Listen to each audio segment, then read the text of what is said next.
Daf Ayin Aleph Amud Aleph will begin Ayin Amud Beis, 2 lines from the bottom. We're holding in the middle of the sugya with the issue of if a person did not join in an Eruv Chatzeres on Erev Shabbos, and then he was nifter on Shabbos. The question was, can the Yairish, the one who inherited, can he be mevatel rishus? Do we say that in this case that since the Yairish did not have the ability to be mevatel on Erev Shabbos, perhaps he cannot be mevatel on Shabbos either? Or do we say that the Yairish is korah de'avua? So we had the machlokes, and we had the machlokes between Rav Nachman, that Rav Nachman says that you could be mevatel, and Tanit Beis Shmuel says that you can't. The Gemara is now asking a question on Rav Nachman. Rav Nachman says you could be mevatel, the Yairish could be mevatel on Shabbos. So he asked the following question. Tashma, we learned in the Brisa, Yisrael v'ger, shoim b'mugurachs. A Yisrael and a ger, they were living together in one granary. Now, a ger, when he's nifter, so he doesn't have yarshim. Whatever children he had before his gerus are not considered to be his yarshim, his children. So in a case, you have a case over here where theoretically, where the ger dies, that there is no one to yarshin it, and his ownership, it becomes hefker. So Yisrael v'ger shvim b'mugurachas, they live together in one granary. So they have separate diras, separate batim, and they're open to a chotzim. Umeis ger mibayjay. And the ger died mibayjay. He died before Shabbos, and he therefore does not have a Yairish. Even though another Yid, it takes possession of it, it asks. So the Gemara will ask on this, before we get to the question on Rav Nachman, as far as our issue, the Gemara will go through the Brisa and then clarify the Brisa, because the lashon of the Brisa, it's very difficult to understand. It seems to be a contradictory, and it seems to be ipcha mistabra, that the Svara seems to be counterintuitive. So we'll go through the Brisa, and the Gemara will analyze the Brisa, and then we'll come to the question on Rav Nachman. So it says, even though Yisrael took possession of the ger's rishus, he asks. And the question is, the obvious question is that even if he took possession, it's not even if he took possession, he asks. If he does take possession, there's more of a reason to say that he asks. If no one took possession, there's no other ownership. So again, the Gemara will clarify the Brisa. However, if the ger died after the onset of Shabbos, even though Yisrael did not take possession, he does not answer it. So the Gemara will analyze it. You said that if the ger died before Shabbos, even though a Yid took over the ownership of the ger. We say, you say, even though he took possession, he answers it. And you're saying, even though he took possession, which implies that, and certainly if he did not take possession. If no one took possession, there's no one to answer. Then the only one who's remaining there is a single solitary Yid. There's no one to answer. So what do you mean, even though that somebody, even though he answers it? So kiloi hirsik, if he didn't take possession, he doesn't answer. Amar Papa, he says, what he means to say is that, no, not Afal Pi Shehirsik, Afal Pi Shaloi Hirsik, even though he did not take possession of it, then he over there, he still answers. Now, as the Ritva points out, the Gemara could have asked right away, without going further, this we can't understand it. What's the meaning of this? If no one else took possession of it, again, the question is, there's no one there to answer. But the Gemara moves on to this and rejects this explanation. In any event, we rejected it because practically Gemara, but it doesn't say. It says clearly afal pi shehefsik. There's no different interpret different gears over here. It says afal pi shehechsek. So that cannot be the interpretation of the brisa. Gemara says hachi kamar afal pi shehechsek. What it means is afal pi shehechsek mi ba'yayim. Certainly, we're talking where somebody took over the possession of the ger. Because if nobody took over the possession of the ger, there's no one to ask. So certainly, we're talking someone took over the possession of the ger. What it means is afal pi shehechsek mi ba'yayim. Even though this one who did take over the possession, he only took possession from after the onset of Shabbos. But when we say that he answers it. He nevertheless answers it because since he could have taken possession since the ger died before Shabbos, and the one who took possession could have taken possession he could have taken possession before the onset of Shabbos. Therefore, he answers it. Therefore, he answers it. So that's how we interpret the Reish. Now, the Gemara continues to explain before we get to the Kasha on Rav Nachman, the Gemara will explain the second part of it. If the ger died, if the ger died after the onset of Shabbos, even though no one else was machzik, then he does not aser. Even though no one else was not machzik,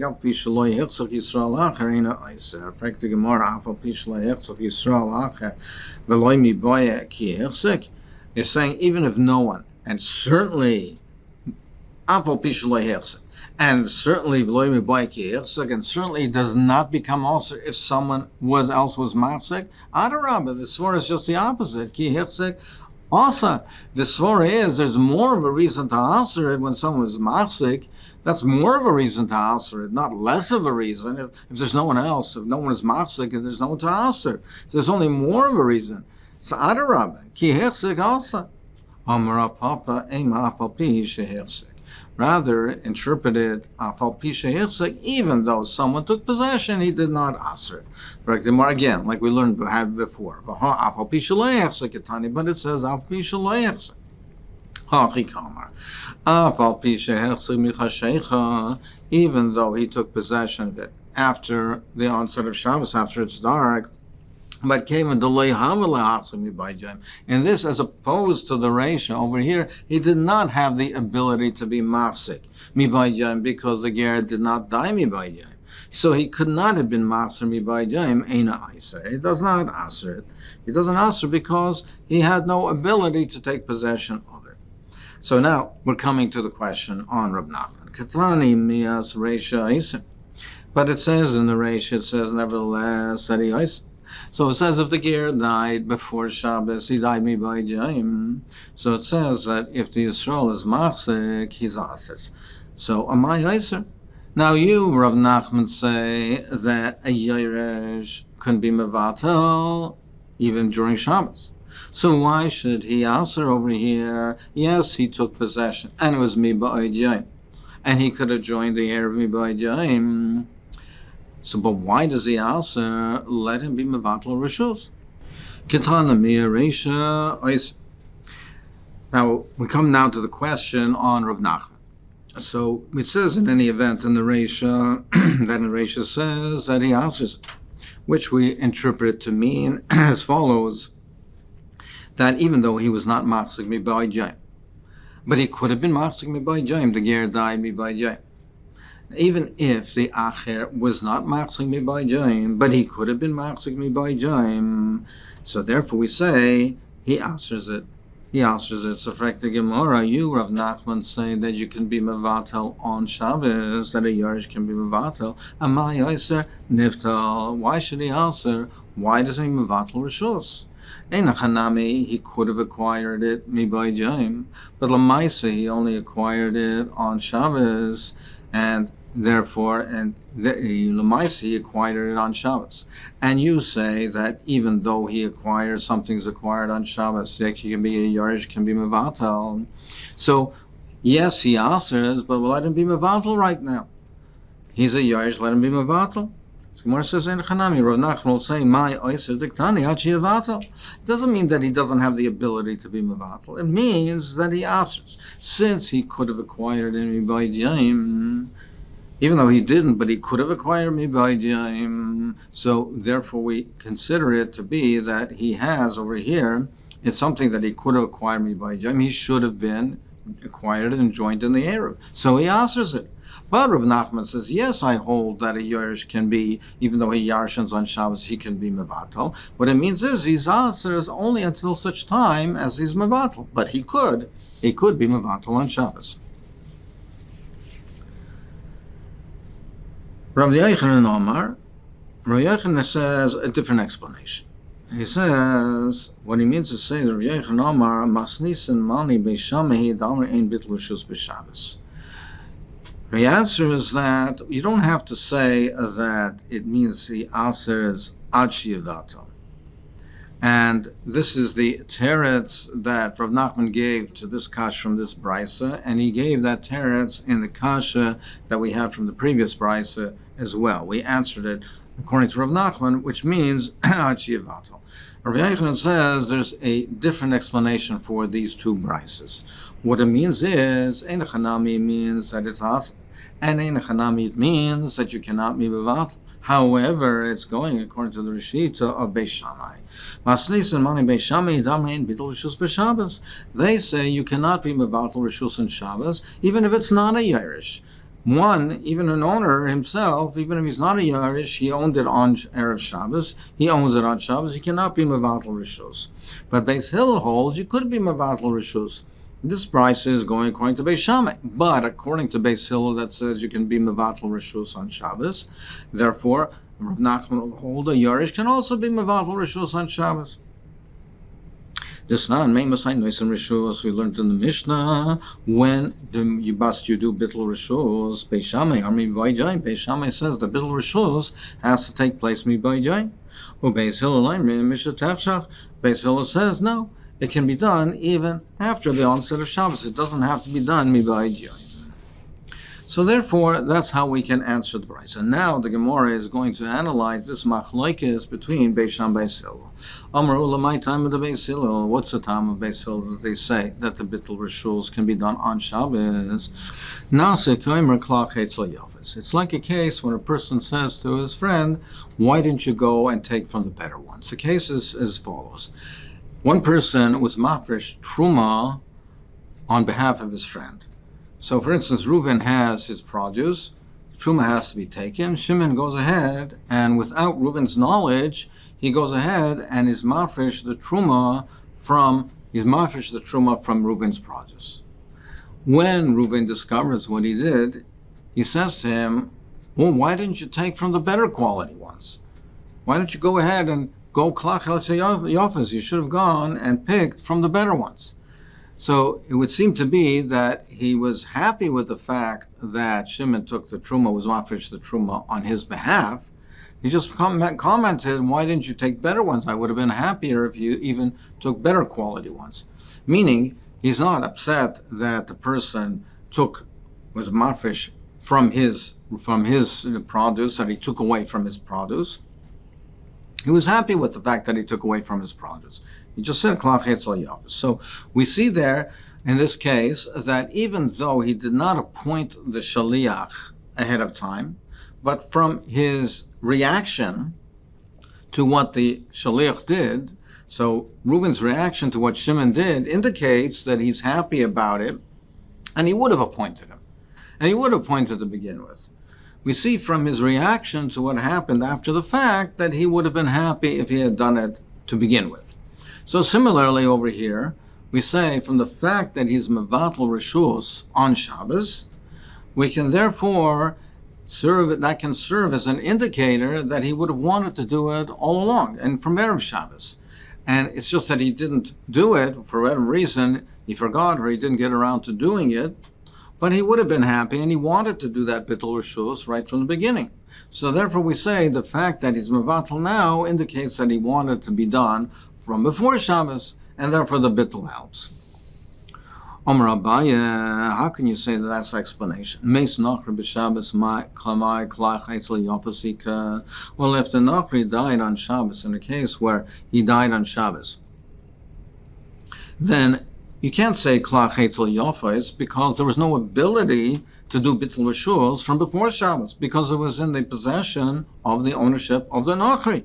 So there was no ability to do it from before Shabbos. So you can't say over here that's an indicator that that's what he wanted to do from beforehand because he had no ability to do it from before Shabbos. And Abaye holds that you can be mevatel on Shabbos.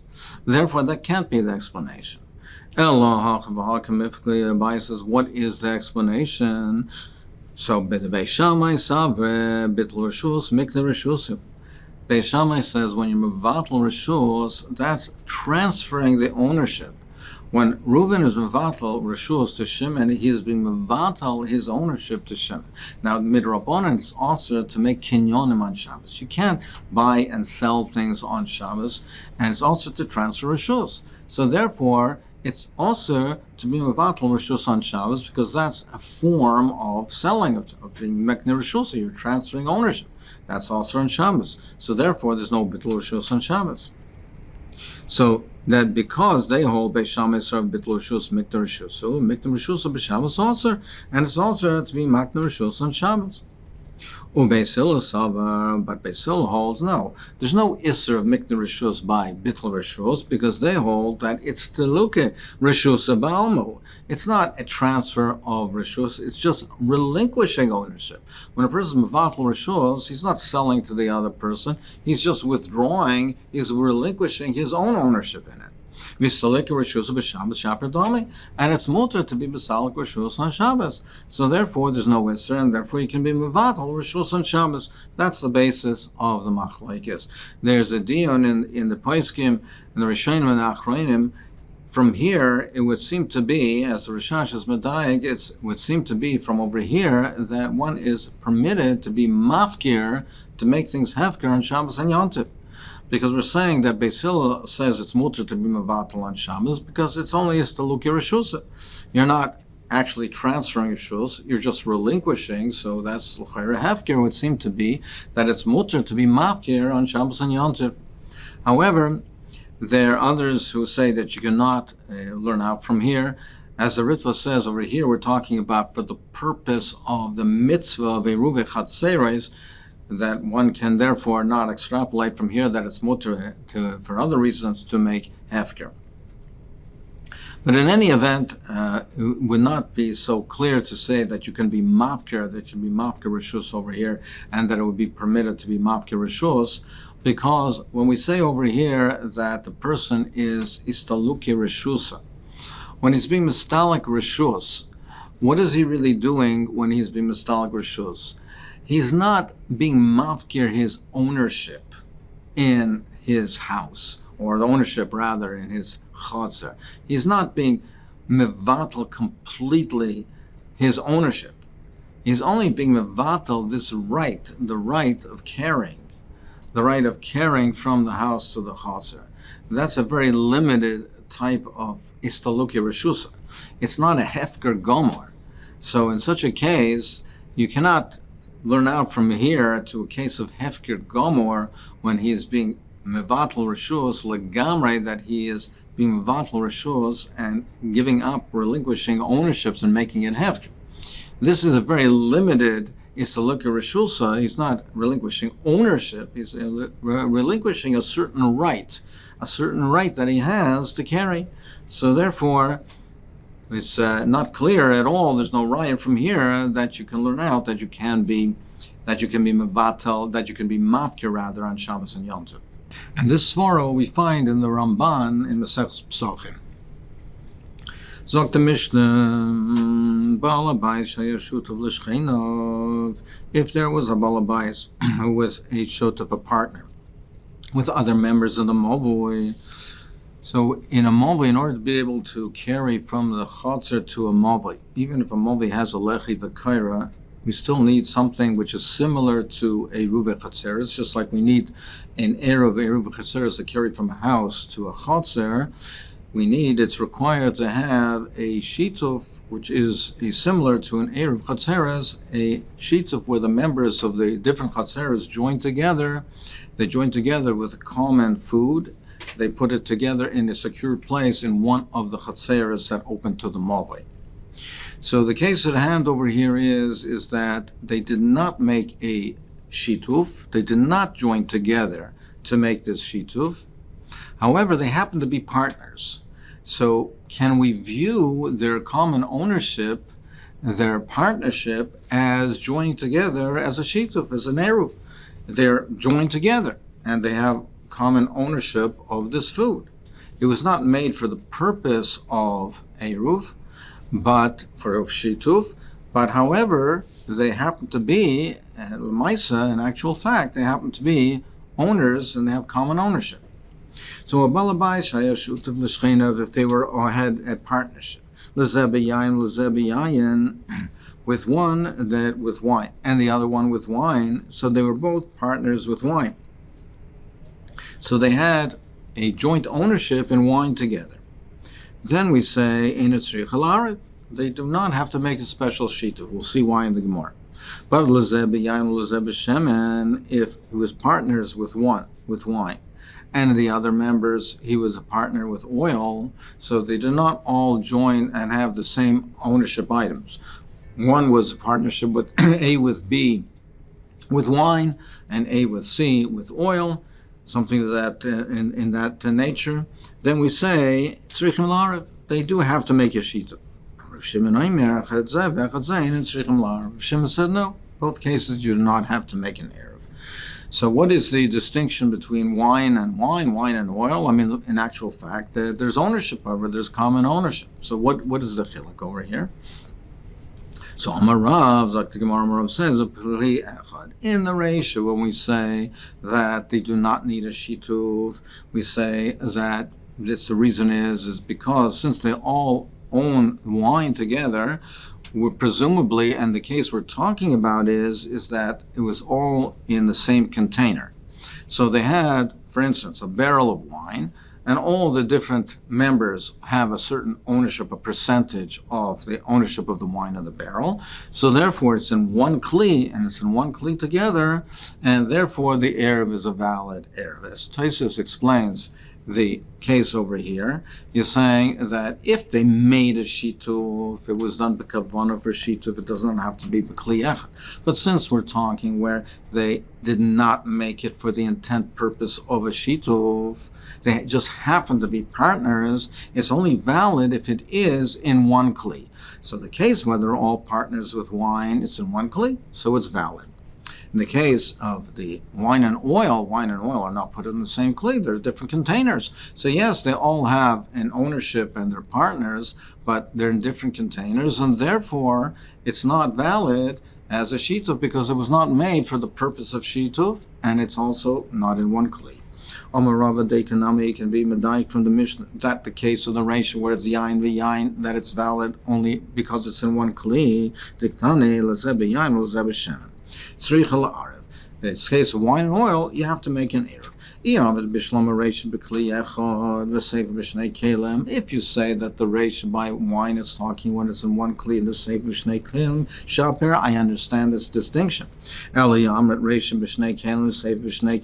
you're telling me that even the ratio of the wine is in two separate kelim,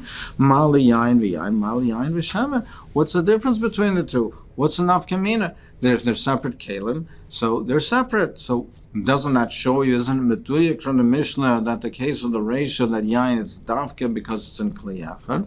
Amarle Abai is deicha the raya, says it's not a raya. Yain v'yain roilar.